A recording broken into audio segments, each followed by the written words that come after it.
What's up, CJ? How you doing? What's up, Blake? How's it been? Another day. Another day? Another day. So listen, tell us about those instruments behind you or next to you. My, So are they all, the ones on the right, are they all sound the same or just look different or what? no, each one's got its own sound. And Oh, wow. I use each Okay. one for a different day of work. I sell my paintings while I sell my music. Okay. And the same for the ones on our right. My right. Yeah, well, see, two of them are classic rock and roll. Is the ones on the end, the Les Paul and the Gretsch. Oh, the Les are Paul, that's a classics. popular one there. These two Jacksons are Yeah. my more heavy rock style. Oh, yeah? Lenny Kravitz style. Like Right, yeah, yeah. Okay. So do you have a favorite? I have to say my Les Paul and my Jackson. These two right here. Yeah. Okay. So I was thinking on the way over, driving. How did we met on Newbury Street? Yeah, you were doing a bunch of different other interviews, I guess, on the homeless population or whatever. Right. Yeah. And I sell my paintings, on the side of the street with my music. Yeah. I don't care how it looks, how Yeah. pretty it is. Yeah. That's how I make my living. Yeah. And I play subways when I'm not in that atmosphere. And Which one were you using when I met you? That was a few say summers ago. My Ibanez or my Novation. Okay. Because I have two of them. No, I was playing my Gretsch. Because one was kind of heavy, and then you. I was playing my Gretsch. Okay. That's the one you were playing. This is one of my favorites. Yeah, it's a great blues guitar. Blues guitar. Yeah. That's where it all started. That's it. Yeah. The That's where only it all reason started. the Beatles became Beatles was because of the black man. Right. Hey, man, that culture is powerful. The blues. All around the Yeah. world. You go to China and Japan, they listen to that R&B. Yep. Yeah, or whatever they call it now. But yeah, you have a passion about this, CJ. So tell us about how you evolved to that point.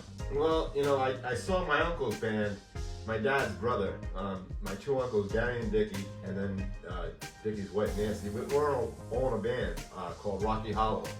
And when I was 5 years old, I saw them playing in Mishnah Barn. They played 3 Beatles songs. I didn't know it was the Beatles, but I know they were fantastic songs. Mm-hmm. And to me, they were the Beatles before I knew the Beatles. So I grew up thinking about how music was, such a passionate bloodline of mine. Yes. That I crossed into trials and tribulations, and when I was 14, I picked up the guitar, and the rest is history. It all just came flooding back to me. When you say you picked up the guitar, self-taught. Okay. Yeah. You know what's funny about that, self-taught? You mentioned the Beatles. Robbie Johnson. You got a million bring up Robbie Johnson. No, he was one of the people I was love going to Robert bring Johnson, up, dude. but I love Robert Johnson too. However, I was going to connect you to someone. When you mentioned the Beatles, they became famous as a result of singing Isley Brothers tunes. Yeah. Also, the younger sibling, Ernie Isley, he's also self-taught.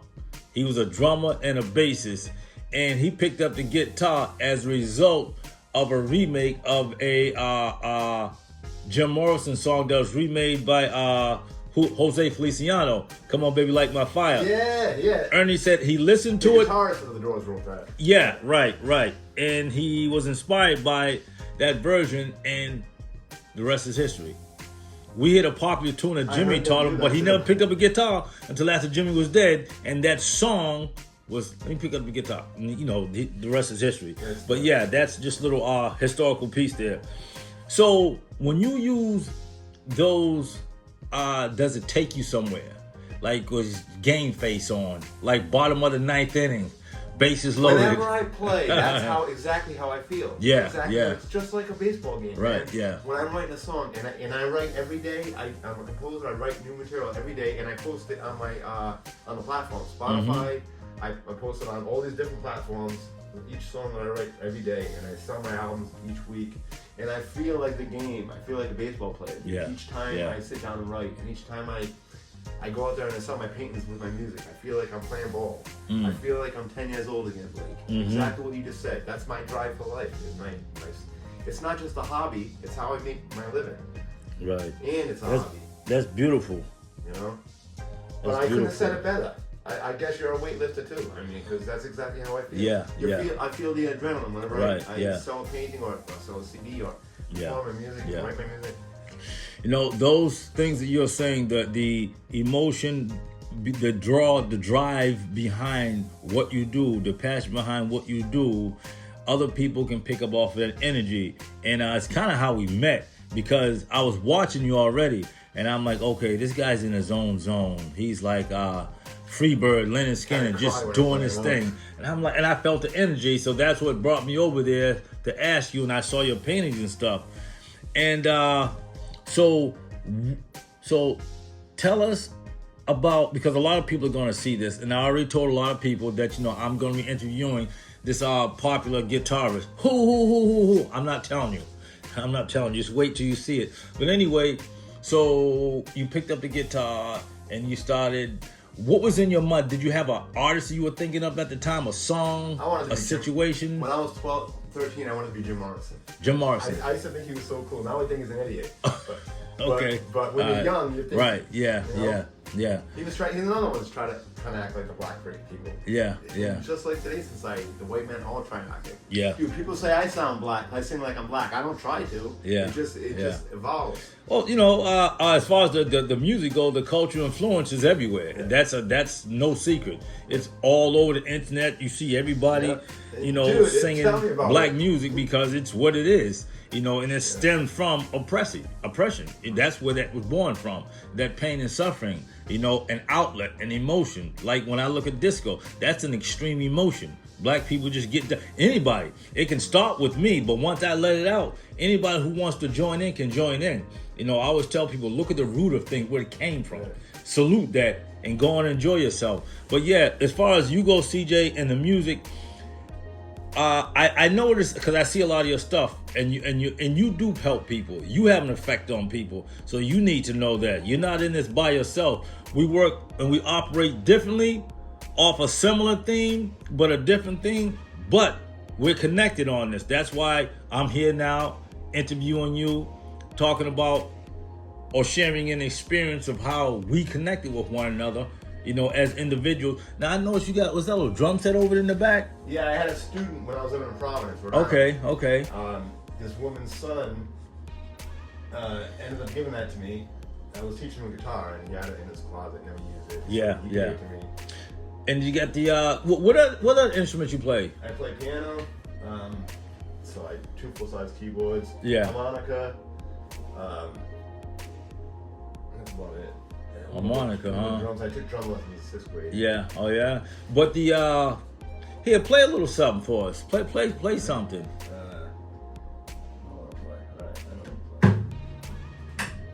Let people hear your talent at work.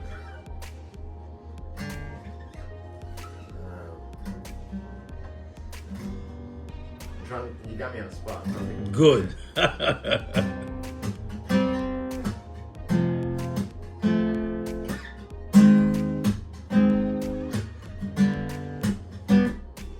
Sweeping the floor, open up a door, baby, turn the lights, you're getting ready for the night. Nobody's romantic cause it's too early for dancing, but here comes the music. Bright light flashing to cover up like a so many hands to buy around, pick it down, put it down in time, it's another night of time.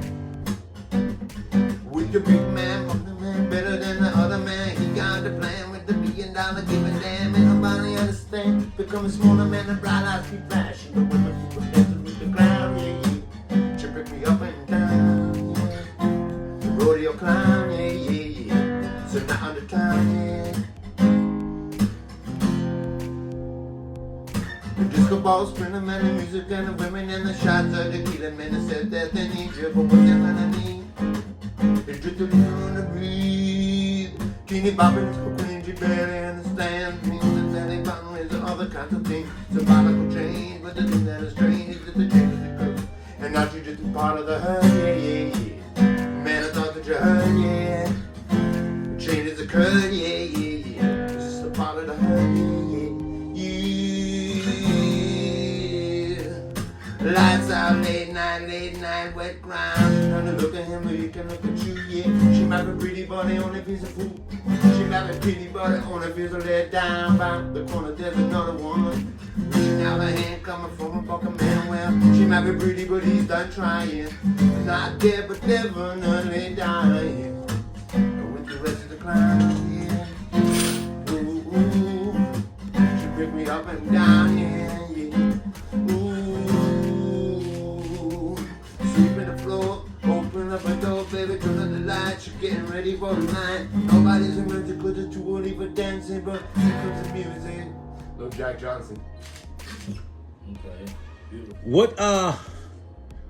What was your what was it like? Was it hard for you? Did you run into hard times to give you more of a rough edge to push your talents? Well, I actually wrote a book about my brain injury. It's on the back of the card I gave you. Okay. That's what one of the forces that drove me into picking up the guitar. You know, I had to relearn everything over. Yeah. With that head injury, so part of it was I guess reinventing myself and learning music is a vice to reinvent your learning ability when you have brain injury. Right. Now, the brain injury was a result of? I was playing with my brother on the road and a drunk driver, and I fell off a bike and a drunk driver ended up rolling my head. Wow, damn. Yeah, that's what the hospital report says, you know, that I fell off the bike. I got the hospital report. Yeah. You know, How old was you when that happened? 10. And it's still affecting me. how old are you now? I'm 49. So 39 years ago. Wow. Yeah. 29 years ago.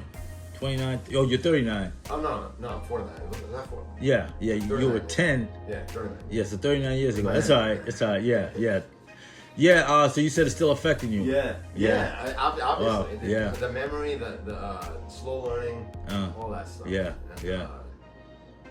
And you know, not to mention the self-esteem from 30 or 40 years of my life being taken advantage of by people and situations.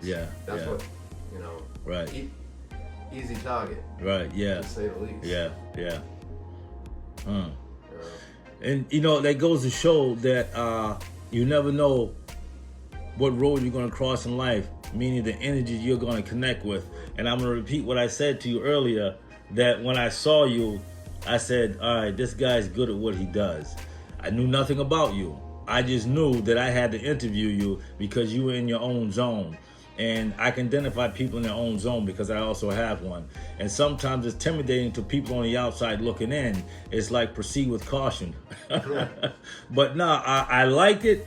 I appreciated it then. And even when I see your stuff, when we're watching one another and tagging one another, looking at what one another's doing.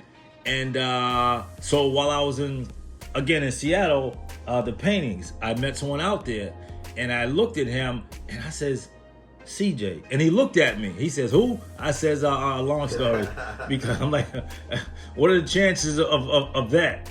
And he's also an artist, that plays instruments. Yeah. But so CJ. Oh, you know what? Before I do go, I am going to take pictures of some of your work too. Let me explain. Yeah. That 7 years ago when I started painting, I never painted before in my life. My mother painted when she was younger, and I grew up watching a self-portrait she did. Amazed me when I was a kid, and I kind of blindly said I would love to do that one day. But when my brother took his life 7 years ago, I was in a band with my uncle and aunt, and they introduced painting to me, and it just blew up into this. I never painted in my life, but I found out that I could. Wow. Now, how my brother not hung himself, I never took up painting. I was going to bring that up. Was he older or younger? Older. Is that your only sibling? No, I got 4 others. But he was addicted to drugs, alcohol, and depression. So okay. all that combined. Yeah. And the situation he was in life, I'm not going to go into that. Right, There's more to it than just drugs, alcohol, and depression. There always is. You know? Yeah. You know. Yeah, I understand. And mark my words, if anything happened similar to what he was going through with you or I, the same thing would happen. Yeah. It's like living in a fucking time zone on landmines. Yeah. You know? And speaking of which, my dad was a Vietnam vet, and he was paranoid schizophrenic from being on landmines and Agent Orange and all that. Yeah. He fought in the war. Yeah. and came back with a schizophrenia. So I grew up with that. Yeah. And my mom's alcoholism. They still alive? My dad passed away shortly after my brother passed away. Okay. Okay. So, and the two Johns, John Jr. and Yeah. And your mother? Yeah, she's still alive. She's still alive? Okay. Yeah. Okay. Yeah. Living around. Yeah. Okay. Well, listen, CJ, I really appreciate this interview, and like I said, I'm gonna share this. I told a lot of people. I just didn't tell them who you were, no name. I just said that he's a talent. Yeah. Yeah. But yeah. So, once you started painting, did it have the same effect as you playing the acoustics and the electrics, or was it a different it's a different avenue? learning experience. Man. Okay. And it's all about taking my time. Sure. Slowing down. Yeah. Out of nowhere. Uh-huh. For an hour or two time frame. Yeah. Yeah. You know. Taking your time, slowing down for about an hour. It's like meditating. It is like meditation. It's like, but it's like having the product, man. right, yeah. It's like meditation, and I do meditation every morning. It's important for me to note that. I do meditation every morning because my sponsor from AA, I'm also coming up on 17 years sober. Congratulations. Thank you. My sponsor taught me to meditate. I've been meditating spiritually every day for 17 years. Wow. And it hasn't failed me. And painting is so similar to meditating. Only you have a product afterwards that you know is a guaranteed 20, 40 bucks. Yeah, yeah, yeah. Now, I see the Rolling Stones cover. I see Michael Jackson. I see, is that Donna Summers, Diana Ross? I see Aretha Franklin. Ross, yep. Oh, Betsy Smith, okay. Betsy Smith and Billie Holiday, yeah. The person that dedicated one of those, he's passed away. Okay. I sold those to him. Yeah, huh. Yeah. Yeah, a lot of my idols and now that's Steven Tyler? Yep. That's the Beatles there. Okay, yeah, cool. Oh, I noticed you got those too. Okay, all right, I like Jimi that. Hendrix right there. Oh yeah, Jimmy. Okay, yeah, yeah. So this is I don't think. Yeah, as a matter of fact, yes, I did see some of your art. Is that Blondie up there? I think it is. Okay. Wait. Oh no, Lady Gaga. Oh, Lady Gaga. But I did do a Blondie. Okay. Yeah. Somewhere in my archives. Yeah. Have you met any other artists along the way? Connected with any other artists along the way? Like my Ukrainian girlfriend and I saw Steven Tyler play outside his old place, but I didn't meet him. Okay. And as far as talking to other artists, yeah, they're really snobby, dude. They don't have time for me, man. You know? Yeah. Who has time for me? Well, I'm a fucking gutter musician. That's all right. Well, we're gonna change that. We're gonna change that because when we stand on the same platform, stay connected, our picture becomes bigger for other people to see. Awesome, man. Because when they see this one, like, wait a minute, how you connected to that one? And that's how you get people. You pull people in because who I don't get, you get. Who you don't get, I get. And before you know it, when we look, we're like, oh, it's getting bigger. It's getting stronger. I love it. This is how it works. Yes, that's always how it works. See, you don't have the fear. I don't have the fear. A lot of people have fear to step outside their comfort zone, that mental piece. And because of that, their imagination is confused, but when you allow it to stir, allow it to be, before you know it. Listen, when we talk art, I watched an interview with a recent interview. They're all old now. Elton John and two of the Isleys, the older Isley and the younger Isley, Ernie and Ronald, the lead singer. Elton John was a keyboard player when he was 16 years old.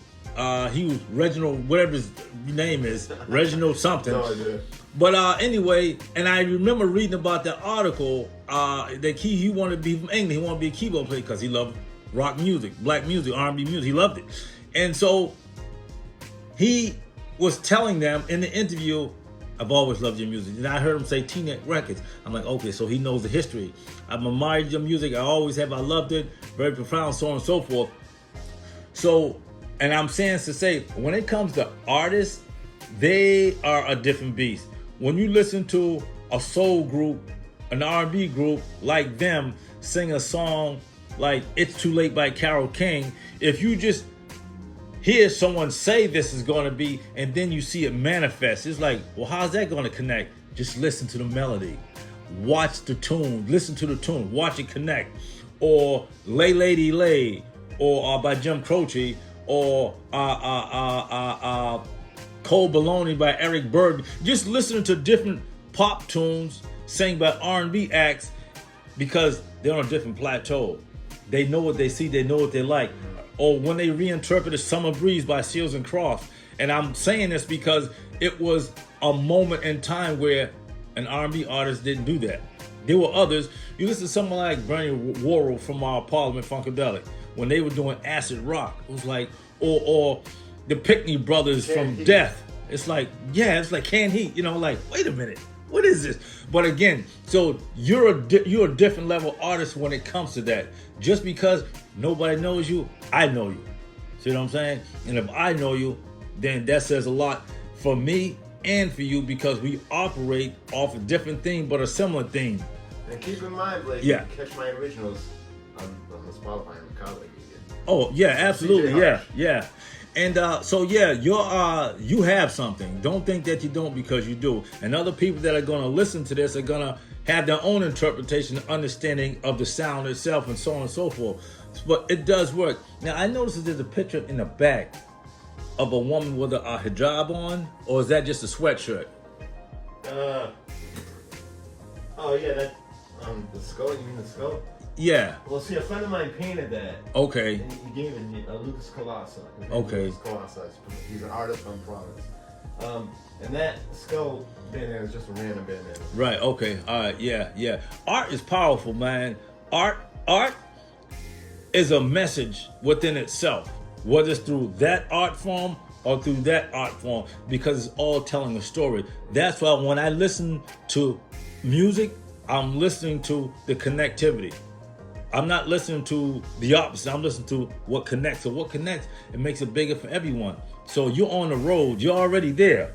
You know, and I'm on the outside looking in. I'm like, okay, there's CJ doing his thing. Well, before you go, give me a request of what you want to hear. So, okay, you played something on the softer one. Play a little something heavy on the on one of your heavier instruments. Right. Uh-oh, he's pulling out the big dog. Well, see, what I'm gonna do is I'm gonna go get the capo so that I can actually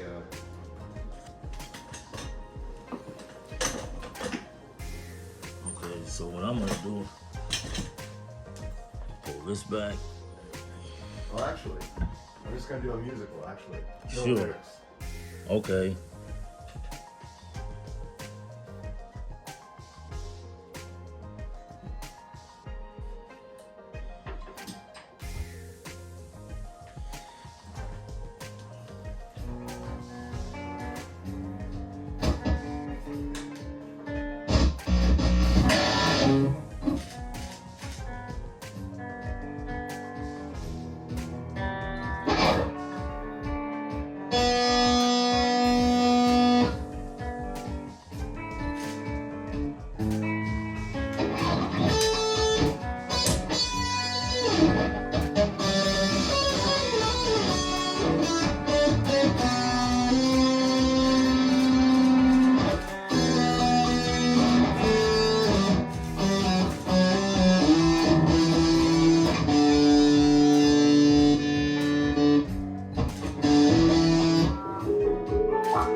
like that.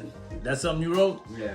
Okay, what's the name of it? I haven't named it yet, actually. No, I like that. That could be an instrumental. Yeah. Like a part two. I'm in the process of, I write stuff like that all the time. And Oh, yeah? Yeah, and That's nice. Now, that particular instrument there, that's not like a heavy. Is it cross between acoustic and electric? this is more heavy. Oh, really? Yeah. Wow, so mellow though. I like how you Okay. say that. Because Yeah. that gives me more opportunity with it. Well, I like that because, again, always listen to music, listen to that sound, because nowadays you don't really hear it like you used to. So I listen to a lot of older music to distinguish the two. And I suggest you publish that.